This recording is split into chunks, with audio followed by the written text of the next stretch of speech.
हम कौन है ये जाने बगैर ये जीवन जीना व्यर्थ है। अब आप सोच रहे होंगे कि ये लाइन कैसे बोल दी इन्होंने।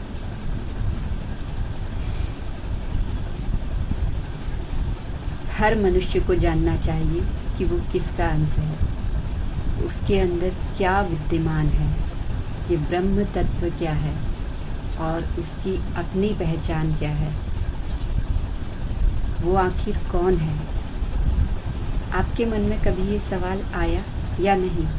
अगर आया, इसका मतलब आप जागरूक हैं स्वयं के प्रति, पर आपको कोई रास्ता नहीं मिल रहा कि आप जानें कि आप कौन हैं, आप क्यों आए हैं इस धरती पर, आपका मकसद क्या है, किस लिए भेजा गया है। अगर ये सारे सवालों के जवाब आपको चाहिए तो इसके लिए ध्यान कीजिए, भक्ति कीजिए और अपने कर्मों में शुद्धि लेकर आइए, अपने मन की शुद्धि कीजिए। और ये सब करना इतना कठिन भी नहीं और इतना आसान भी नहीं। कठिन इसलिए नहीं क्योंकि जब आप भक्ति मार्ग पर चलते हैं, जब आप अपने मन को शुद्ध करने पर अटल निर्णय ले लेते हैं और एक राह पकड़ लेते हैं कि कुछ भी हो जाए, अब मुझे इस राह से नहीं कोई डगमगा सकता, तो आप अपने लक्ष्य की प्राप्ति कर सकते हैं। मुश्किलें चाहे कितनी भी आ जाएं, किसी की हिम्मत नहीं आपको हिलाने की, आपको राह से भटकाने की। सिर्फ एक संकल्प की कमी हो जाती है। आज मैं बात कर रही हूँ इंसान के, मनुष्य के उस स्वरूप की जिससे उसकी चेतना सो चुकी है। आज मैं बात कर रही हूँ मनुष्य के उस स्वरूप की जिसमें उसकी चेतना सो चुकी है और उसे भान नहीं है कि वो कौन है। आपने अर्धनारीश्वर रूप तो देखा होगा शिव पार्वती का, आपने लक्ष्मी नारायण का रूप भी देखा होगा। इसी प्रकार से अर्धनारीश्वर की तरह आधा भाग लक्ष्मी, आधा भाग नारायण। आपने इसी प्रकार से राधा कृष्ण का भी जरूर इस तरह का कोई न कोई टॉपिक देखा होगा। आपने राधा कृष्ण को भी एक दूसरे में समाहित देखा होगा। आखिर ये क्या है, मैं बताती हूँ। हम इस धरती पर जितने भी मनुष्य प्राणी हैं, देखो हर जीव उस परमात्मा का ही अंश है। सजीव भी वही है, निर्जीव भी वही है, सगुण भी वही है, निर्गुण भी वही है, साकार भी वही है, निराकार भी वही है। लेकिन स्व की पहचान करने की जो क्षमता मनुष्य के पास है, वो किसी अन्य के पास नहीं है। बस यही एक अंतर जो मनुष्य को अनमोल बना देता है बाकी अन्य जीवों से। वरना पशुओं में और मनुष्यों में क्या अंतर है? कुछ भी तो नहीं। जो अर्धनारीश्वर स्वरूप है और जो हम अक्सर देखा करते हैं कि हम बहुत सी मुसीबतों में फंसे हुए होते हैं, बहुत जीवन के संघर्षों से टूट जाते हैं, लेकिन कहीं न कहीं हमारी आंतरिक आवाज़ आती है, अंदर से हमारा मन कहता है कि नहीं, कुछ तो गलत है, आखिर सही कैसे होगा। तो वो जो विश्वास अंदर से कहीं न कहीं जाग उठता है, हम लड़खड़ाते हुए भी जब उठ पड़ते हैं, जब गिरते गिरते संभल जाते हैं, जब आगे बढ़ते बढ़ते मुश्किलों से हारते हारते जीतने लगते हैं, तो ये शक्ति किसकी है? ये वही शक्ति है जो आपके अंदर विद्यमान है, जिसे आप पहचान नहीं पा रहे हैं। ये वही शिव शक्ति की ऊर्जा है, ये वही आपका अर्धनारीश्वर रूप है जिसे आप पहचान नहीं पा रहे हैं। मैं हर मनुष्य की बात कर रही हूँ, किसी जाति, किसी धर्म की बात नहीं कर रही हूँ। ये जो बातें मैं बता रही हूँ, ये प्रत्येक मनुष्य पर लागू होती हैं। हम मनुष्य उस ईश्वर की ही संतान हैं, उसका ही अंश हैं और हमारे अंदर उसके ही तत्व विराजमान हैं, उसके ही ब्रह्म तत्व, मतलब कि श्री ओम की ऊर्जा, मतलब कि शक्ति और शिव की ऊर्जा, स्त्री और पुरुष की ऊर्जा, प्रत्येक आपने बहुत से लोगों को ऐसा देखा होगा कि उनका जो बॉडी है वो तो है मस्कुलाइन, लेकिन उनका जो नेचर है वो फेमिनाइन। बहुत सी लेडीज़ को देखा होगा कि वो फेमिनाइन बॉडी लिए हुए हैं, लेकिन जो उनका एटीट्यूड होता है वो मस्कुलाइन होता है। ऐसा कैसे? ये सबूत है कि आपके अंदर वो शिव शक्ति का तत्व विराजमान है। आप अपूर्ण नहीं हैं, आप पूर्ण हैं, लेकिन आपको अपनी पूर्णता का आभास नहीं है। और ये सोई हुई चेतना की वजह से ही आप अपनी पूर्णता को नहीं जान पा रहे हैं। और इसी पूर्णता को जानने के लिए, स्वयं को जानने के लिए, स्वयं का साक्षात्कार करने के लिए ध्यान किया जाता है, भक्ति की जाती है, तप किया जाता है, योग किया जाता है, सेवा की जाती है। ये मार्ग अपनाए जाते हैं जिससे हम स्वयं को जान सकें। तभी तो कहते हैं अहम ब्रह्मास्मि, मतलब कि मैं ही ब्रह्म हूँ।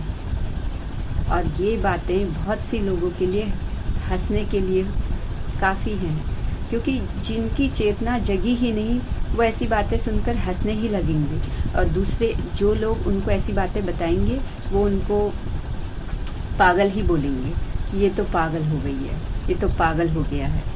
तो ऐसे लोगों को आप सिद्ध करने की कोई ज़रूरत नहीं है कि पागल कौन है, वो वक्त अपने आप बता देगा। लेकिन मैं सिर्फ आपको इसलिए ये सारी चीज़ें बता रही हूँ कि कहीं ना कहीं मुझे वो आंतरिक प्रेरणा मिल रही है कि मैं ये सारी चीज़ें बोलूँ। बहुत लंबे समय से ये चीज़ें मेरे अंदर चल रही थी, पर किन्हीं कारणों की वजह से मैं ये सब नहीं बोल रही थी। पर आज मुझे फिर से आंतरिक चेतना मेरी बोल उठी कि मुझे इस टॉपिक पर बात करनी है, तो मैं आज इस टॉपिक पर बात कर रही हूँ। अब जिस चीज़ तक भी ये वीडियो जाएगी, ईश्वर जहाँ तक इसे ले जाना चाहेंगे, जिस चीज़ तक ये मैसेज पहुँचाना चाहेंगे, ये वीडियो केवल वही देख पाएगा, वही सुन पाएगा। अगर किसी ने देखा सुना भी तो समझ में केवल उसी को आएगा जिसकी आंतरिक चेतना ईश्वर जगाना चाहते हैं। देखिए, मैं कभी भी किसी भी जाति धर्म विशेष को छोटा बड़ा नहीं मानती, क्योंकि हम सब मनुष्य हैं। इंसानियत, मानवता, यही हमारा धर्म है। और जो सनातन धर्म की बात आती है, सनातन धर्म एक नियम है कि मनुष्य को जीवन कैसे जीना चाहिए और कैसे जीवन को धर्म के आधार पर जीते हुए अपने साक्षात्कार को करना चाहिए, उस परम ब्रह्म को जानना चाहिए। इसलिए ये सनातन नियम बना हुआ है। नियम जो प्रकृति है, जो ब्रह्मांड है, जो ग्रह नक्षत्र हैं, जो समुद्र है, जो चांद तारे हैं, सूरज है, चंद्रमा है, ये सब नियम से चल रहे हैं, जिसके इशारों पर चल रहे हैं। यदि आपने कोई ऐसा कार्य किया है कि आपने, मान लीजिए आपने कोई चोरी की, आप किसी भी जाति के हो, किसी भी धर्म के हो, किसी भी वर्ग विशेष के हो, लेकिन आपको दंड प्रकृति से वैसा ही मिलेगा जैसा नियम है। तो आप भी अगर सत्य को जानना चाहते हैं, किसी धर्म में कन्वर्ट होने की बात नहीं है, ईश्वर को जानने की बात है, अपने अंतर मन की सच्चाई को जानने की बात है। बहुत बार ऐसा होता है कि हम लोग अच्छे से जानते हैं कि धर्म के नाम पर ये बात मुझे कुछ सही नहीं लग रही, चाहे वो किसी भी धर्म का व्यक्ति हो। आप जो वीडियो देख रहे हैं, आप किसी भी धर्म के लोग हो, मुझे नहीं पता कि कौन कौन इस वीडियो को देख रहा है, लेकिन एक सच्चे मन से सिर्फ इन धर्मों को, जाति को, जो भी आपका मान्यता है, उसे किनारे करते हुए सिर्फ इन्हीं बातों को ध्यान दीजिए कि जो बताया जा रहा है ये कितना सही है, ये कितना गलत है। तो आप अपने ही धर्मों में जो परंपराएं, जो रीति रिवाज, जो शिक्षा दी जाती है, बहुत सी शिक्षाएं धर्म के अनुसार ही होती हैं, मानवता को आगे बढ़ाने वाली होती हैं, न्याय अन्याय की बात बताने वाली होती हैं, अहिंसा के पथ पर चलने वाली होती हैं, लेकिन उसके बावजूद हमारे ही धर्म में बहुत सारी बातें ऐसी होती हैं जो कि हमें लगती हैं कि ये तो अन्याय है, ये कैसा धर्म है, ये तो धर्म नहीं हो सकता। हमारा अंतर्मन कहता है, क्यों? क्योंकि वो शिव शक्ति की ऊर्जा हमारे अंदर विद्यमान है। वो हमारी अंतरी आत्मा हमें जगाती है, हमें बताती है कि ये सही है, ये गलत है। लेकिन कहीं ना कहीं अपने धर्म, अपने रीति रिवाज, अपनी मान्यताओं के चलते हम उसे नकार देते हैं। हमारे जो भी धर्म गुरु, जो मैं उन धर्म गुरु की यहाँ पर बात कर रही हूँ जो केवल धर्म के नाम पर भटकाव का काम करते हैं। वो सही राह पर नहीं ले जाते, केवल भटकाने का काम करते हैं, इसलिए ताकि उनका वर्चस्व बढ़ा रहे। जो ऐसे धर्म गुरु होते हैं वो भी कहीं ना कहीं धर्म को लेकर गलत बातों को ज़्यादा प्रमोट करते हैं, लेकिन कहीं ना कहीं उनकी ऐसी बातें सुनकर भी हमारा अंतर्मन हमें जवाब देता है कि ऐसा क्यों, ये तो सही नहीं है। लेकिन इन सब सवालों का जवाब कौन दे? क्योंकि जिसने जवाब देना उसने तो भटका दिया, उसने तो गलत राह दे दी। लेकिन आप इन सब सारे सवालों का जवाब अपने अंतर्मन से ले सकते हैं। जब आपकी अंतरीय आत्मा वो गवाही नहीं देती कि ये सही है या गलत है, तो दुनिया का कोई भी, क्योंकि हमारा जो ये शरीर है ये भी सनातन धर्म पर ही चल रहा है, ये भी उसी प्रकृति के नियम पर चल रहा है जो इस समस्त ब्रह्मांड में चल रहा है। क्योंकि जो ब्रह्मांड में है वही इस ब्रह्मांड में, इस शरीर रूपी ब्रह्मांड में है, कुछ भी अलग नहीं है। जो चांद सितारे उस ब्रह्मांड में, हम कहते हैं कि एक सूरज है, एक चंद्रमा है, ब्रह्मा विष्णु महेश 3 उपस्थितियां बताई जाती है ना ऊर्जा तत्व की। तो ये ब्रह्मा विष्णु महेश क्या है? भक्ति, शक्ति, ज्ञान। और इन्हीं का तीनों का जो एक स्वरूप है वो प्रेम, परम ब्रह्म का रूप प्रेम, जो हर किसी के लिए होना चाहिए, किसी वर्ग विशेष के लिए नहीं, किसी जाति धर्म विशेष के लिए नहीं। प्रेम है परम ब्रह्म का जो हर समय 24 घंटे बरसता रहता है। उसकी कृपा है जो 24 घंटे बरसती रहती है। उसका मार्गदर्शन है जो 24 घंटे सबको मिलता रहता है। सूरज उसके रूप में आपको मिल रहा है। सूरज की किरणें नहीं भेदभाव करती हैं कि ये किस जाति धर्म का है, ये पापी है या ये अधर्मी है या धर्मी है। वो नहीं भेदभाव करती, क्योंकि वो ईश्वरीय कृपा है, ईश्वरीय ऊर्जा है। इस सृष्टि का हर एक कण ईश्वरीय ऊर्जा से बना हुआ है। आपके कर्मों के अनुसार वो आपको प्राप्त हो रहा है, आपकी भावनाओं के अनुसार वो आपको प्राप्त हो रहा है। आपकी अच्छी भावना है तो वो रिजल्ट आपको अच्छा देंगी, आपकी बुरी भावना है तो रिजल्ट आपको बुरा देंगी। लेकिन सब किस पर? आपकी भावनाओं के चलते, आपके कर्मों के चलते। तो अपने तत्वों को पहचानिए। आप शिव शक्ति का रूप हैं। आपके अंदर शिव शक्ति तत्व विराजमान है, शक्ति की ऊर्जा। जब कभी भी आप हार जाते हैं तो अपने अंदर उठकर फिर से खड़ा होने की, फिर से चलने की शक्ति वही शक्ति देती है। सिर्फ कमी है तो आपके विश्वास की, सिर्फ कमी है तो आप जो भटकाव में भटक गए हैं उससे वापस आने की, सिर्फ कमी है तो अपनी अज्ञानता को दूर करके ज्ञान के प्रकाश में आने की। और ये सारी कमियां तभी दूर हो सकती हैं जब आप सच्चे मन से एक भोले भाव बच्चे की तरह अपने आप को उस ईश्वर को समर्पित करते हैं। अब आप अगर अलग अलग धर्मों के हैं तो ईश्वर को समर्पित कैसे करेंगे? क्योंकि मैं तो बात यहाँ शिव शक्ति की कर रही हूँ। आप किसी और को मानने वाले होंगे तो आप तो कहेंगे कि ये तो किसी और की, ये तो अपना प्रमोट कर रही है, अपने धर्म का प्रमोट कर रही है। नहीं, आपको अगर सत्य को जानना है तो आप अपने ही धर्म में जिस भी ईश्वर को मानते हैं, जिसको भी सबसे बड़ा सुप्रीम लेवल का दर्जा दिया हुआ है, भगवान दिया हुआ है, तो सत्य तो देखो प्रकट होगा। सत्य है तो प्रकट होगा। आप अपना मन शुद्ध कीजिए, अपने कर्म शुद्ध कीजिए। आपके धर्म में जो जो धर्म से रिलेटेड बातें बताई गई हैं उस पर चलना शुरू कीजिए।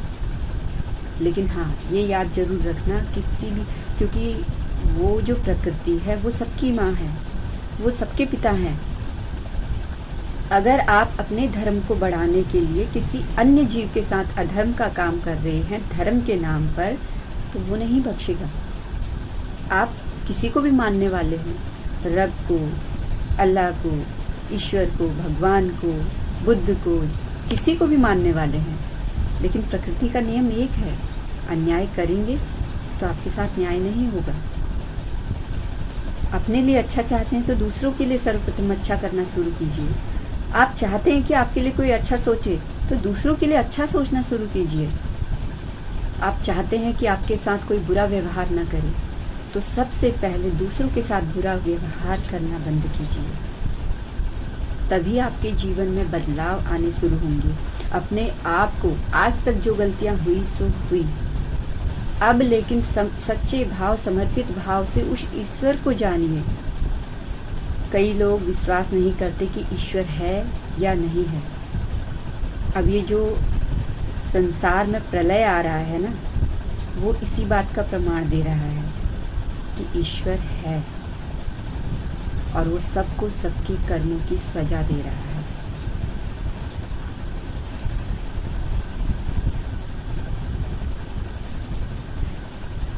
बहुत से मेरे फॉलोअर्स हैं जिन्हें ऐसे ही कुछ वीडियो की ज़रूरत थी। अगर आप लोग किसी टॉपिक पर कोई वीडियो चाहते हैं तो मुझे कमेंट करके ज़रूर बताइएगा। मैं कोशिश करूँगी कि आपको सही से उसका जवाब दे सकूं। और वो जवाब, एक बात और ध्यान में रखिए, वो जवाब मेरा अपना जवाब नहीं, मैं कुछ ये सब नहीं बता रही हूँ। ये ईश्वरीय आंतरिक प्रेरणा है जो मेरे मुख से निकल रही है और मैं केवल यहाँ पर माध्यम बन के केवल इसे बता रही हूँ। आपके हृदय तक ये सारी बातें पहुँचती हैं, नहीं पहुँचती हैं, आप इसे कितना समझते हैं, कितना नहीं समझते हैं, ये आपका अपना स्वभाव, आपके अपने भाव, आपके अपने कर्म, आपकी स्थिति परिस्थिति, उस पर निर्भर करता है। मैं ऐसे ही वीडियो और लेकर आती रहूँगी। मेरे चैनल कल्पना अधिकारी को सब्सक्राइब करके रखिएगा और बेल आइकन को दबाना मत भूलना, ताकि आने वाले सभी वीडियो के नोटिफिकेशन आपको बराबर मिलते रहें। तब तक के लिए धन्यवाद। Bye bye. Thank you so much.